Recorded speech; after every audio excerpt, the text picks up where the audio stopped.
December 14th, student interview.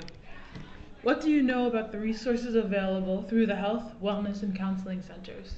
I know that the peer counselors are like hang out in the wellness center at nights. I think they have 3 counselors, like real guidance counselors, and then I know there's a bunch of peer counselors in the dorms and stuff. Okay. Would you feel comfortable using all of them? Like with a lot of the peer counselors, I would feel pretty comfortable using them. I think they have like there's at least some that are very outgoing, and I do like that they have them in the dorms. I don't think that's always the most effective measure. I don't really feel comfortable going to the guidance counselors.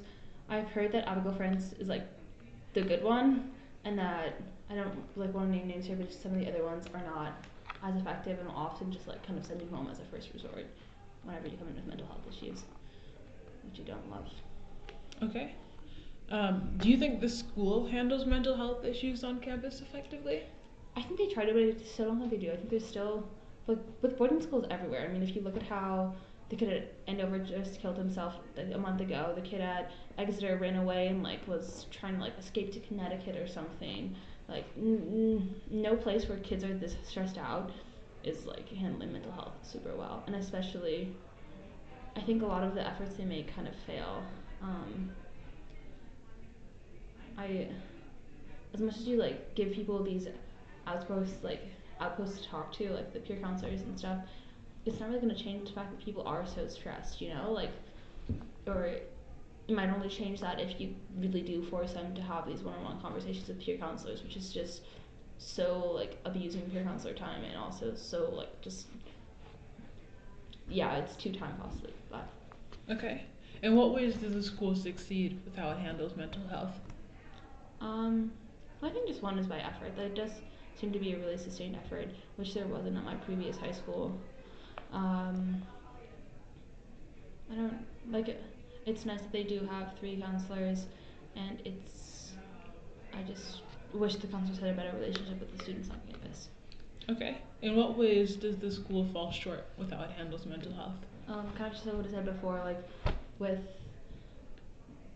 there's not really like a sustained like school-wide program to kind of limit stress, and the only way you could do that is by making things less stressful. But then like kids are always going to be stressed out at high school. Like there's a lot of expectations, and I was pretty stressed out at my old high school as well. It's hard because I think everyone here is more stressed out. So then it kind of creates this culture of stress, which is still better at other schools. Like I know like Milton is pretty bad, but I think I don't know, kind of just normalizing or like encouraging people to like have one-on-one time with a peer counselor or with a guidance counselor and talk about through the stress, and also just like maybe having further emphasis on like some of the I think some of those teachers don't really respect how students feel. Like there's always that like no more than 2 major commitments on one day. Their teachers always find a way around it, like oh it's a quest, or like oh like it's only like a vocab quiz with 35 words, which is just like it's just as stressful. So I think if teachers really learn to respect it a little bit more, and like also respect that like students sometimes can't handle that much homework that they're giving them, or and just like we're kids, like we're gonna make mistakes and be more lenient with those mistakes, kind of like realizing like okay like for some of the tests I've taken in different classes, it's like the whole class will fail, but then the teacher won't offer any test corrections. It's just like and the whole class is stressed out. So I think kind of just offering more opportunities to recover from failure would make it or like not even failure, just like from setbacks or whatever. Yeah, I don't know where I'm going with this, but Okay. that was a long answer. How is the student body affected by the long-term absence of another student, specifically in the case of med leave? Oh, that's an interesting question. Um, I think it's also really hard to talk about that because they're like you have very close friends who go on med leave and then you're with them the day to day. But then you also have kids who you've never talked to go on med leave, and like maybe they weren't so involved in this, or maybe they were just in the swim team, so you don't really notice them as much.